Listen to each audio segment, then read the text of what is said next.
Hello દોસ્તો, આજે તારીખ 6/8/2025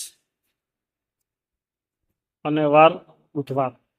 તો શું તમે સૂર્ય અને ચાંદ બે એકે દિવસે જોયું છે? મતલબ દિવસે સૂર્ય અને દિવસે ચાંદ. તો હું આજે તમને બતાવીશ. આ અમદાવાદ નરોડા સિટીમાં છું. તો આ બાજુ આ સૂર્ય છે, તમે જોઈ રહ્યા છો. આ સૂર્ય છે, જે હવે અત્યારે ટાઈમ થયો છે 6:47. આથમવાનો ટાઈમ થઈ ગયો છે સૂરજને.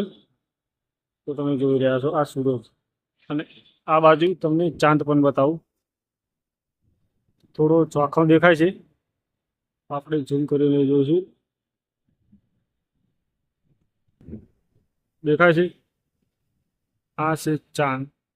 તો ભાઈ હવે ચાંદ પણ દિવસે એવું ગોમડે છે. ખરેખર આ કોઈ એડિટિંગ નથી, આપણે રૂબરૂ બનાવેલો વિડીયો છે. આપણે એક સાઈડ ઉપર આવ્યા હતા, તો સૂરજ અને ચાંદ એક સાથે જોયો તો વિડીયો બનાવી દીધો. થોડો ચાકો દેખાય છે, પણ દિવસમાં ચાંદ છે અને આ બાજુ સૂરજ છે.